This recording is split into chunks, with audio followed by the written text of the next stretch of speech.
channel, guys. Hey everyone, welcome back to Walker Farm Fam. Thank you so much for clicking this video. We really do appreciate you taking the time out of your day to be here with us on Walker Farm. Well, you saw that we have a little bit of sad news that we want to share with you today. But first we wanted to give you kind of a general update on the chickens. So you can see right behind us, Ransom, what used to be back here? Roosters. Our roosters, our hens. And now we made a whole track around it and some dirt. Yep, now there's just a big track of dirt around it. So this used to be where our chicken coops were. And we have our big horse trailer coop, and we also have the coop that Ransom helped me build, didn't you? You remember helping Daddy build that? Yeah, that one. Yes. So we want to show you where the coops are gone to. They aren't here in this pasture anymore, but they are close by. So you want to take them over there and show them, Ransom? Yeah. All right, let's go show them. There's the gate. Yeah, well, I can go over it. I can go over this. Hey, you can walk right through it, son. I don't think you need to go over it.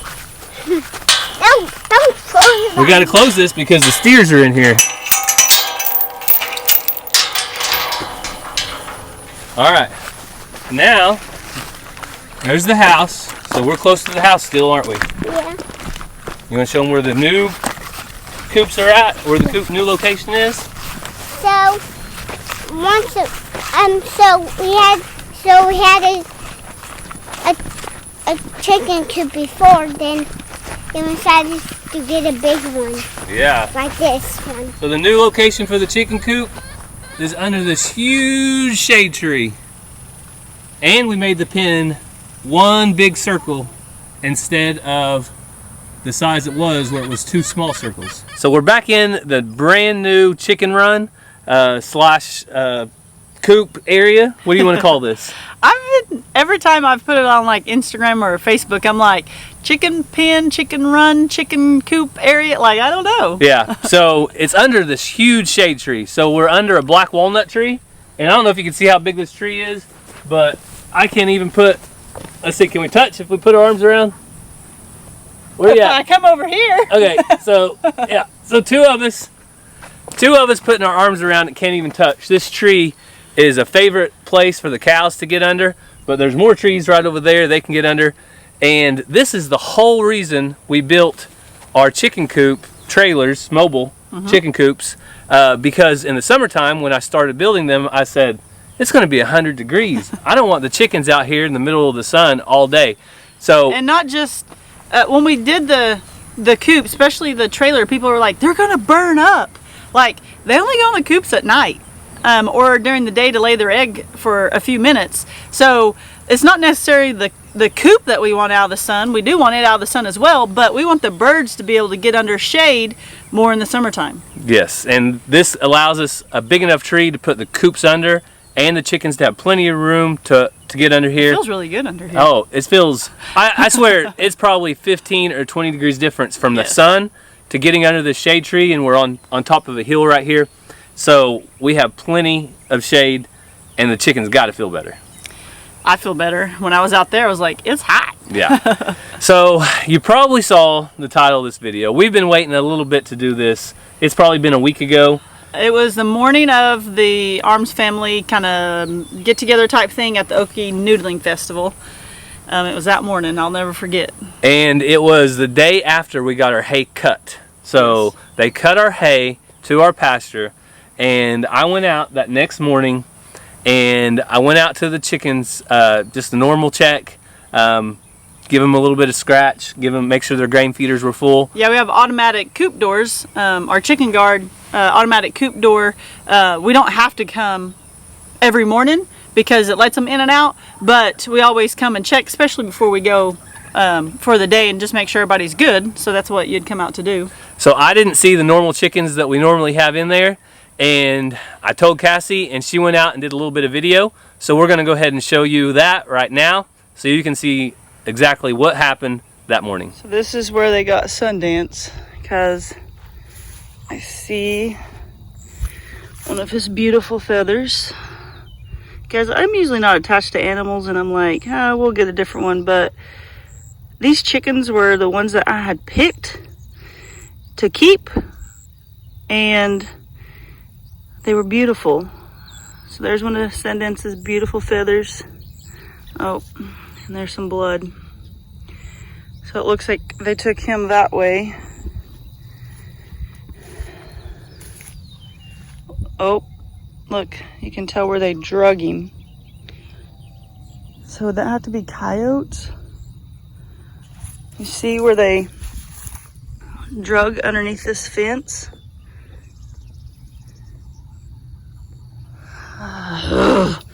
So we've had 0 problems, but it's like now that we got our hay mowed that they could really see them and the grass wasn't in the way, because I mean you can see over here where they had to miss some spots for things.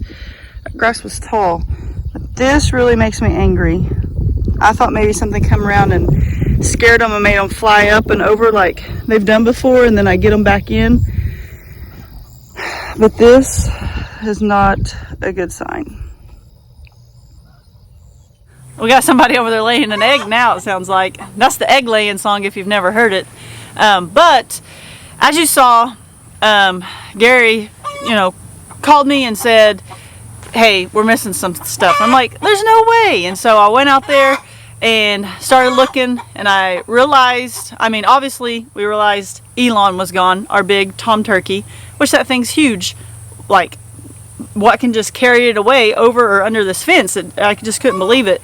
Then I quickly realized that Sundance, our beautiful rooster, was gone, and I'll try to show some pictures of them as we're talking.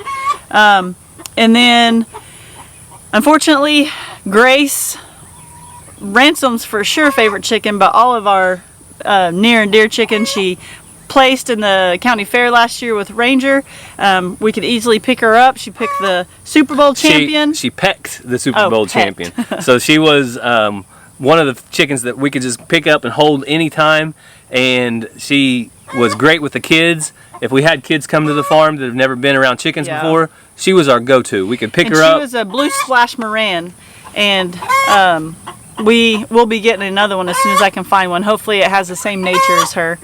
And then there was one that had this little thing on its head that I had hatched out from a subscriber that sent us a bunch of eggs.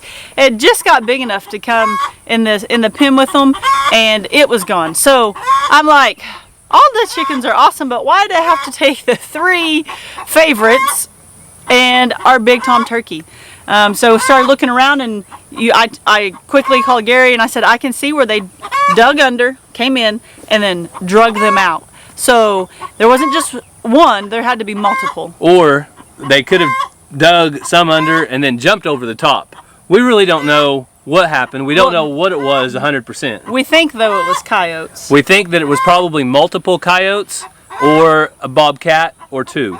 Yeah. So I think it was probably coyotes, because if you haven't ever cut hay, then you might not know that coyotes hang around. When they hear a tractor cutting a hayfield, they will hang around and they'll go out there and basically spread out in the field and find anything that may have got hit. Any dead mice, dead rabbits. Sometimes baby deer, if they're hiding out there, that can happen. Or anything like that has been just hit by either the baler or the mower. Usually the mower will get stuff first. So I'm guessing what happened was they just came out the next day, that next morning, because the sun had already came up, had to let the chickens out of their coop, and whatever it was coming out to look for that stuff. Found. They had a clear view. Usually the hay was so tall you couldn't really see into this Premier One fencing, and then they had a clear view of it since the hay was cut. So they found those chickens, they got their breakfast, and they left. And there was like no trace other than the feathers. Like, if it was coons, it had to be a raccoon on steroids, because that tom turkey was huge. The rooster was huge. And they didn't accidentally leave part of it behind. They took every bit of it. Yeah. So we don't know what it was. It has not been back. So we spent the next couple of mornings up early with the chickens, looking out there, seeing if we could see what it was so we could handle it, and nothing ever came back. People say if it's raccoons, they'll be back time after time.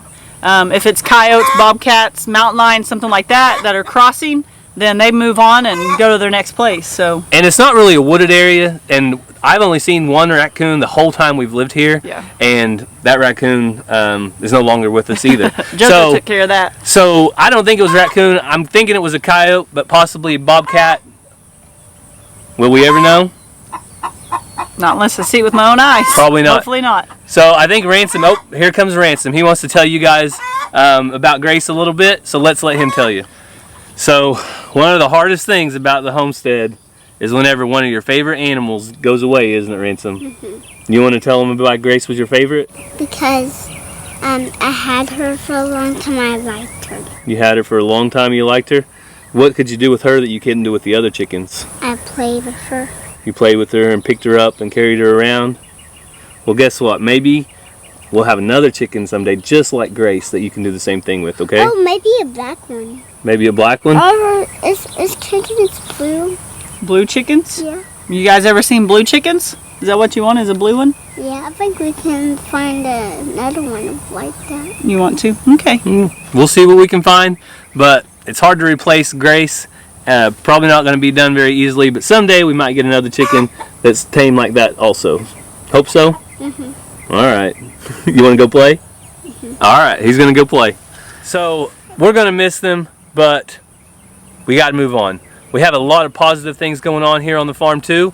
It's not all bad news today. We have some brand new feeders and waterers that we're going to be trying out, so we'll show you those. Yeah, let's take a look at them and I'll tell you about them. All right, so we're back up on the porch in the shade again, but I didn't want to tote all these things around.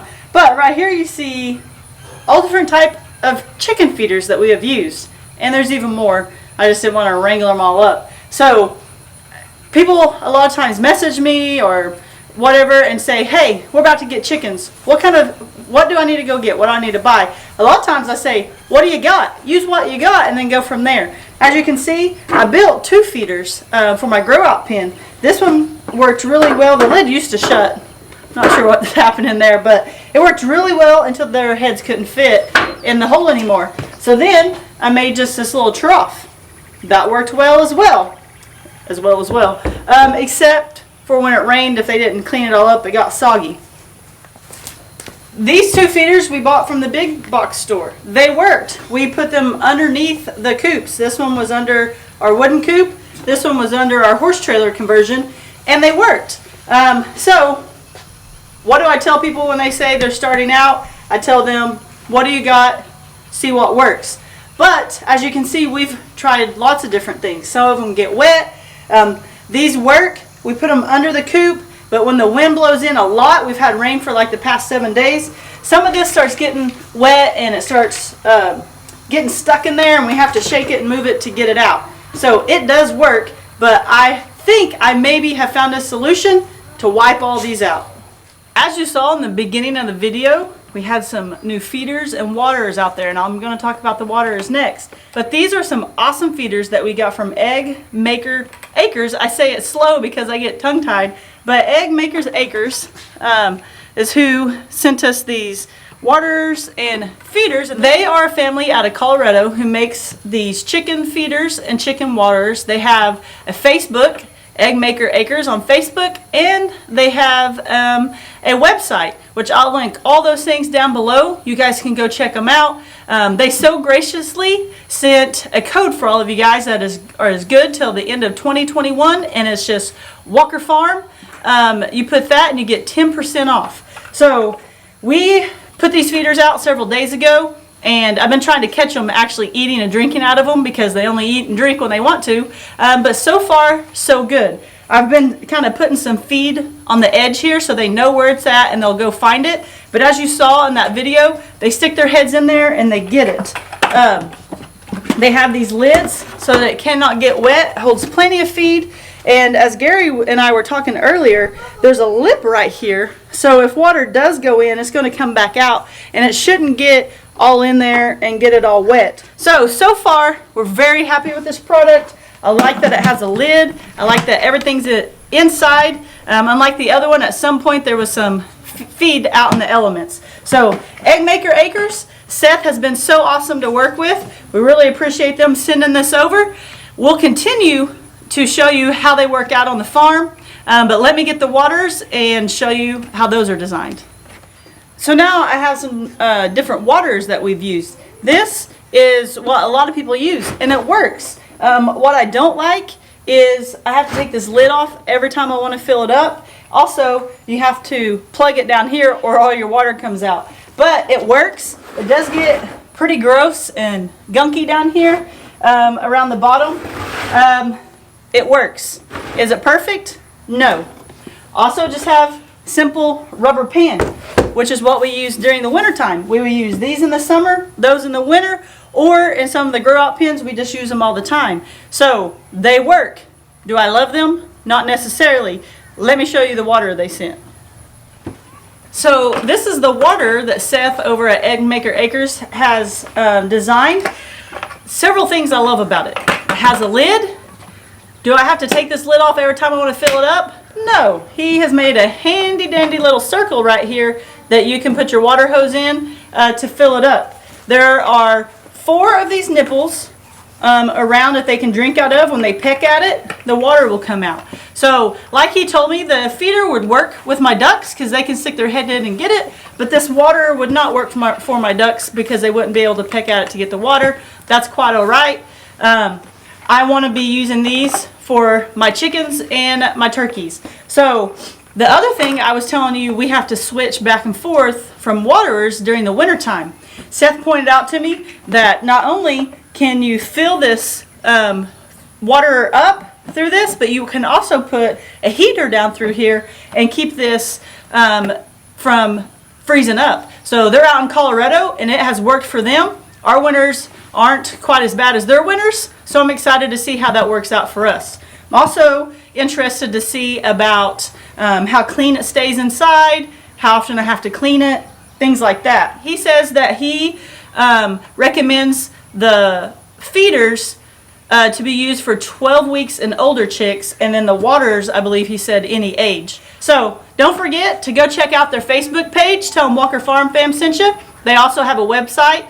Both are under Egg Maker Acres. 10% off if you use Walker Farm at checkout on their website. They have some other things over there, some natural medicines and things for your chickens when they get sick, or I can't remember exactly all the things I saw over there, but go to their website, check them out, look them up on Facebook, tell them Walker Farm Fam sent you, and tell them thank you so much for sending us all the feeders and the waters. We look forward to checking them out and letting you know how they continue to work on Walker Farm. So we want to end the video today with a quick update on our pumpkin seeds we got from GrowJack Outdoors. Some little girl helped me plant these pumpkins. Who was it? Do you remember? Was it Jazzy? Was it Snazzy? Was it Julia? Who was it? It was Mazzy. So Mazzy helped me plant these pumpkins, and they grew really fast with our growing kit from Haas Tools. Mazzy, you want to show them the update? All right, so Mazzy's going to show you that. And we planted these in our wicking tubs. So you may remember our wicking tubs from last year. We didn't use them for tomato plants this year. We decided to use them for a pumpkin patch. So they are growing really well, but let's let you see for yourself. Whoa, those plants are as big as Ransom's head. Those leaves are, aren't they, Mazzy? Ransom, can you put your head down there? Oh, yep, bigger than your head. All right, you want to show them the rest of them, Maz? And some of these are gourds. They're basket gourds and dipper gourds as well. Yeah. But I think this one right here was our seeds from GrowJack Outdoors. And so that should be a really big plant. It's really soft. It's really soft. We have that one.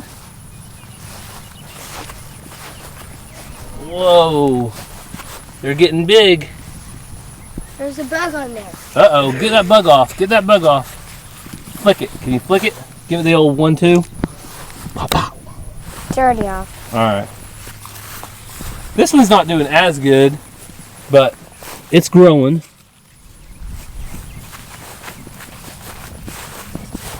Those are doing great. Which ones are the ones that they sent us? The one that what? That they sent us. The ones that they sent us? All of these were sent to us by somebody. So either GrowJack Outdoors or Haas Tools or Cherokee Nation sent us these. You guys think we're going to have a big pumpkin patch? Yeah. Lots and lots of pumpkins and gourds? Oh, Maggie, come here. So wish us luck on our pumpkin patch, and we want to have a big thanks to Grow Jack Outdoors for sending us those pumpkin seeds, and we did finally get them in the ground. So hopefully Not we in can. the ground. Well, they're in wicking tubs, so That counts. will it work? That's the other thing. I don't think I've We've ever never done this told before. you guys that we put them in wicking tubs. So let me know how you think they'll do in these wicking tubs. Other things seem to grow really well in them. So as long as we can support any pumpkins or cut off pumpkins that are dangling, I think we'll be okay. Well, you patterned your wicking tubs after gardening with Leon, which we did videos over that last year. So I mean, it works for him. Yeah. So I think we'll do good though. We've got 8 of them total. Again, some of them are our heirloom seeds from Cherokee Nation, basket gourds, dipping gourds, and then Grow Jack Outdoor pumpkins. And I think we also have some squash that one of our subscribers sent us, Rosa from down in San Antonio, sent us some squash. So all of those are planted out here, and we're really hopeful that we'll have a big harvest.